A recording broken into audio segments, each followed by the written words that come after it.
हम्म। तो ऐसे ही है। तो अब बात यह है कि अमेरिका दोस्ती शोस्ती कोई नहीं होती। ठीक। अयूब खान साहब जब गए थे 1960s मिड 60s में, और उनको फील्ड मार्शल थे, और उनको कांग्रेस के अंदर स्टैंडिंग ओवेशन मिली थी, और उन्होंने किताब लिखी थी फ्रेंड्स नॉट मास्टर्स। ठीक। हम्म। मगर actually with America it doesn't work, there are no friends. Yes. America is the only master. एक प्रेसिडेंट आए या दूसरा आए, America is only the master. और ये भूल जाते हैं हमारे प्रेसिडेंट्स, कुछ गलत फहमी हो जाती है या खुश फहमी हो जाती है कि मैंने बड़े पर्सनल ग्रिड बना लिए अमेरिकन प्रेसिडेंट के साथ। नहीं, it doesn't work. It's too big and too much of a great power. There are no friendships, there are only interests. And beyond the interests of the state of America, there is the interest of the American president, जिसकी एक term, दो terms, उसकी अपनी policies होती।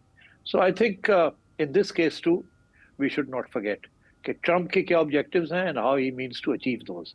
उसमें अगर हमारे थोड़े बहुत ऑब्जेक्टिव्स पूरे हो जाते हैं तो गुड, मगर अगर ट्रम्प के ऑब्जेक्टिव ज्यादा इंपॉर्टेंट है तो आपके ऑब्जेक्टिव्स पूरे नहीं होंगे।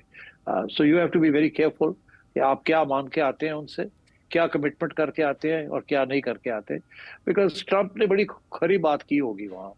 अब वो, मैं तो नहीं था, ना ही मेरी चिड़िया वहां तक पहुंच सकी, मगर पहुंच जाएगी एक दिन, जहां हम्म। करीब जवाब जवाब मुझे मिल जाएगा। मगर मैं स्पेकुलेट जरूर कर सकता हूँ। तो हम्म। अगर आप पूछना बिल्कुल चाहें सिट तो आई साहब, बी हैप्पी मैं टू स्पेकुलेट। हाँ, मैं असल में आपसे ये जानना चाह रही थी कि उसके बाद जो डोनाल्ड ट्रंप ने मीडिया से गुफ्तगू की और सवालों के जवाब दिए, उनमें उनकी बॉडी लैंग्वेज आपको कैसी लगी? उन्होंने ताउन मांगा होगा पाकिस्तान से या मशवरा मांगा होगा, एक्सपर्टीज़ मांगी होंगी? क्योंकि आसिम मुनीर साहब फील्ड मार्शल के ओहदे तक एलिवेट हुए उस जंग के बाद जो चाइना के ताउन से जीती गई फ़ज़ा में।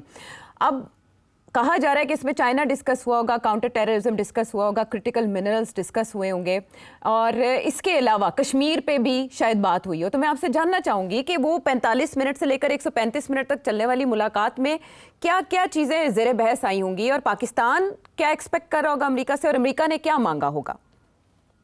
देखिए, हमारी तरफ से तो ऑब्वियस है ना कि हमने क्या कहा होगा। हमने कहा होगा कि देखिए, ये हम टेररिज्म से बिल्कुल सपोर्ट नहीं करते। टेररिज्म को, ये इंडिया हमारे साथ ज्यादती कर रहा है, इनको समझाएं। We are not in the business of terrorism. हमने बंद कर दी है FATF वगैरह वगैरह। Kashmir is an outstanding issue. अगर आप हमारी हेल्प कर सकते हैं, wonderful. It's a perfect way to get the Nobel prize. थोड़ी सी ये भी दाद भी दे दी होगी कि करो, कुछ करो, हम्म। ब्राइब किस्म की जीत नोबेल प्राइज। जी। मगर मुख्त है ना, छोटी मुलाकात है ना, ये कोई लंबी तो नहीं है 4 दिन की। तो you have to raise the points and move on. तो कश्मीर की बात भी हमारी तरफ से हुई होगी। And on the question of terrorism हमने नहीं किया। डोनाल्ड ट्रम्प ने ज्यादातर ऐसे नॉट किया होगा, मैं सुन रहा हूँ आप क्या कह रहे हैं। उसके बाद कश्मीर की बात की होगी, यस, मैं सुन रहा हूँ आप क्या कह रहे हैं। कोई उसने कमिटमेंट नहीं की होगी कि मैं ये करूंगा, मैं वो करूंगा।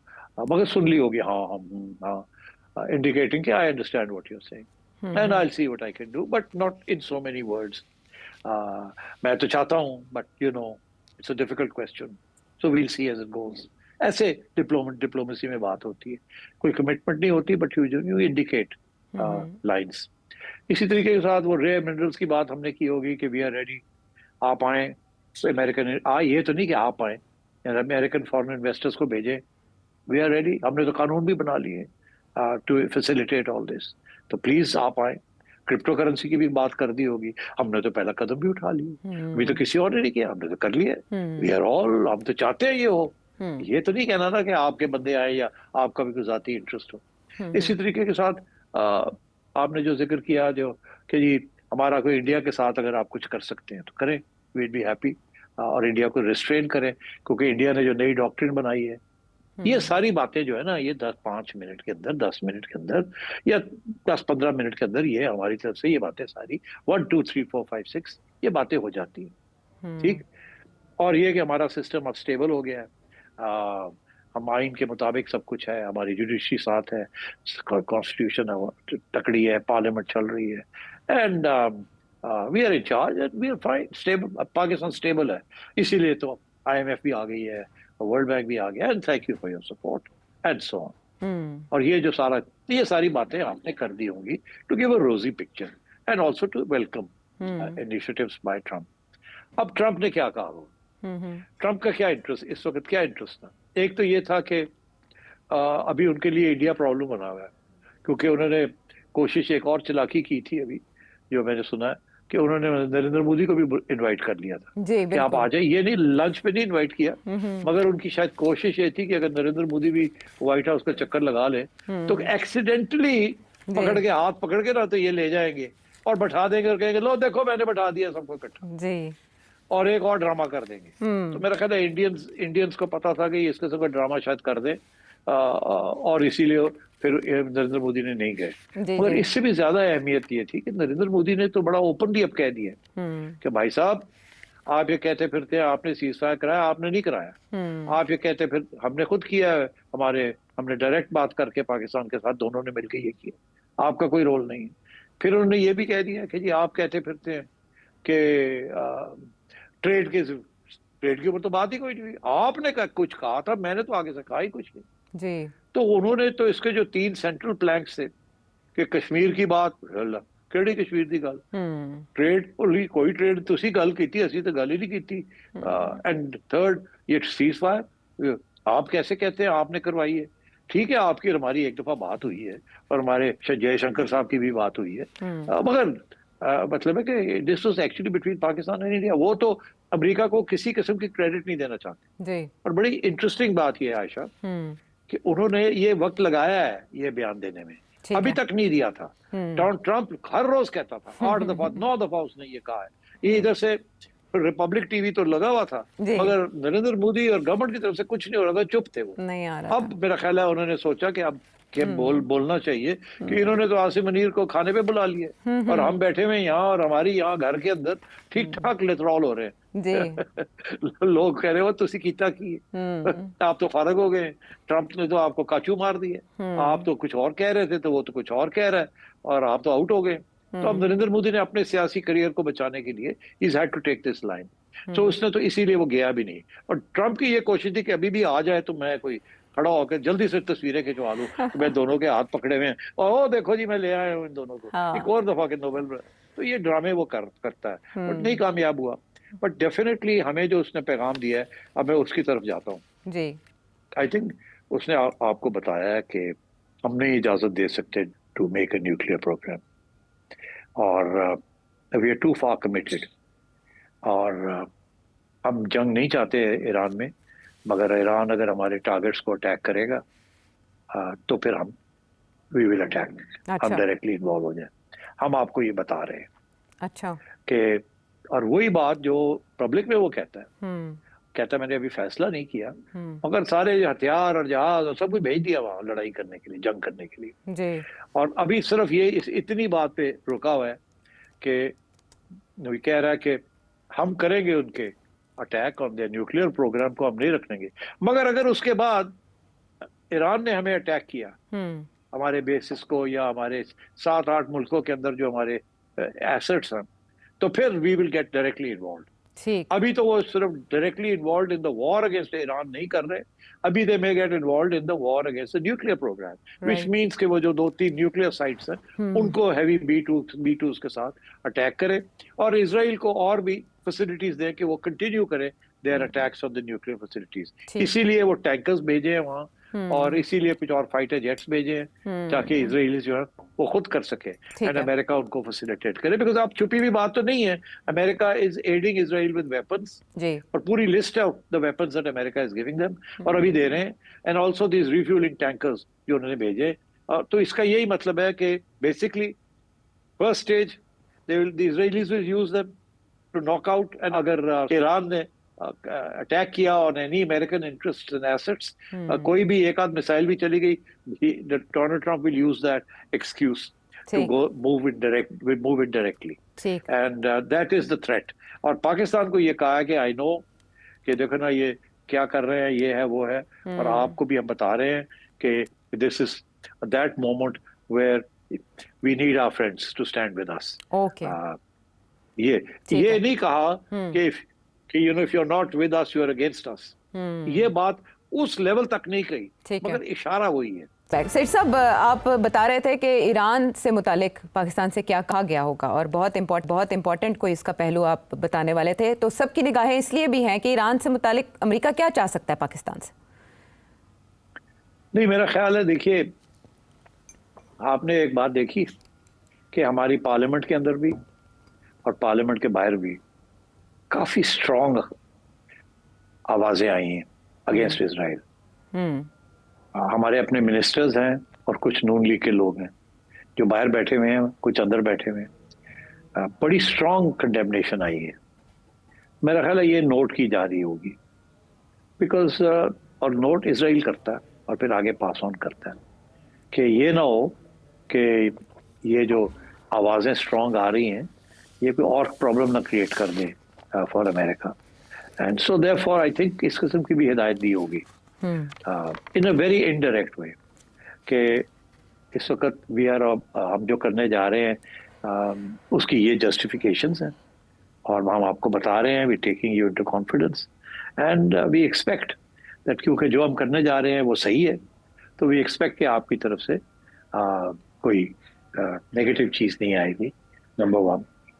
नंबर टू, हम तवक्को ज़्यादा नहीं करते कि हम आपसे कुछ इमदाद चाहते हैं, but we don't want any interference verbal और otherwise, because then we'll see हमारे दोस्त कौन है और कौन नहीं है। अभी हमने फैसला नहीं किया, मगर अगर हम करते हैं तो वी एक्सपेक्ट कि हमारे दोस्त हमारे साथ खड़े होंगे। इस किस्म की बात की होगी to give a clear indication to the to general sitting there कि ज़रा ये जो आपके पार्लियामेंटेरियंस हैं, जो पॉलिटिशियंस हैं, इनको ज़रा रोके, not in so many words but इशारा यही होगा, क्योंकि मैंने खुद देखा है कि 2-3 बड़े स्ट्रॉन्ग स्टेटमेंट्स आए हैं। ख्वाजा आसिफ का रिकॉर्ड पे है सेठी साहब, और वो रजा पहलवी को निशाना बना रहे हैं जो वहाँ रजीम चेंज के मौजू उम्मीदवार तस्वुर किए जा रहे हैं। तो इस कॉन्टेक्स्ट में आप बात कर रहे हैं कि रजीम चेंज के लिए पाकिस्तान का कोई किरदार हो सकता है ईरान में? देखिए, ये तो उसने नहीं कहा होगा कि हम रजीम चेंज के लिए जा रहे हैं, मगर सबको पता है कि दैट इज़ द ऑब्जेक्टिव, कि रजीम चेंज इज़ द ऑब्जेक्टिव। उसके बगैर America and Israel can never rest assured कि ये न्यूक्लियर प्रोग्राम रिवाइव नहीं होगा एंड सो ऑन। देखिए ना, उनका तो बड़ा स्ट्रेट फॉरवर्ड, उन्होंने रजीम चेंज हर जगह पे करा दिए। उन्होंने लिबिया में करा दिए, उन्होंने सीरिया में करा दिए, ठीक, उन्होंने पैलेस्टाइन के अंदर कराने की कोशिश की है, एलिमिनेट करने की कोशिश की है एंड सो ऑन। तो अब वो वक्त तो था कि अब ईरान में they want रजीम change in Iran, because उनका ख्याल था कि ईरान ये सब चीज़ों के पीछे है, and that was a fact. A proxies थी in many ways for Iran. तो इसलिए Iran was the ultimate target.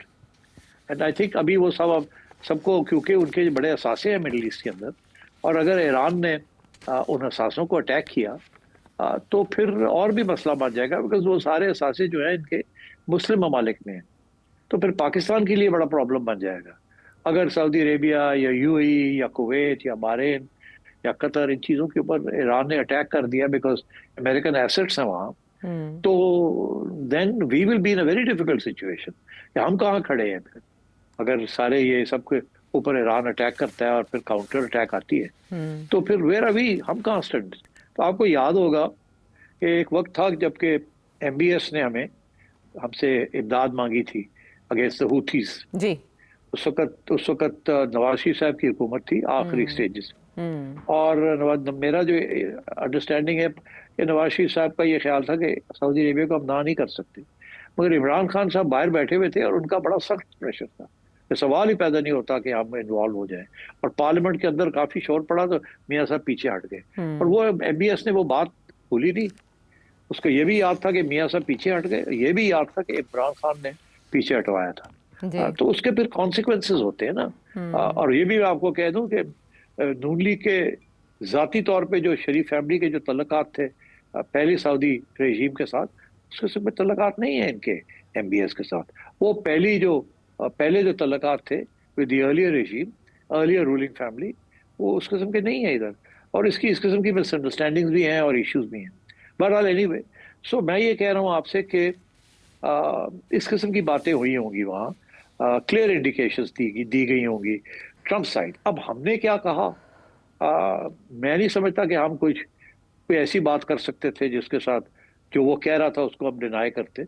हमने सुन ली होंगी, कहीं हमने हाँ में हाँ मिला दी होगी, कहीं रीअश्योरेंस दे दी होगी, और कहीं चुप कर गए होंगे सुन के, ताकि ये रिकॉर्ड पे ना आए। कोई ऐसी बातें भी होती है, but as far as Trump is concern उसने जो भी पैगाम देना था वो दे दिया होगा। ये सारे जंग के जो थिएटर है इसके अंदर आर्टिलरी शेल्स और मिसाइल्स का शॉर्टेज है ना, सब साइड्स में। यूक्रेन गवर्नमेंट के पास भी, सोवियत यूनियन में भी, पाकिस्तान में भी इतने नहीं है, और ईरान में भी।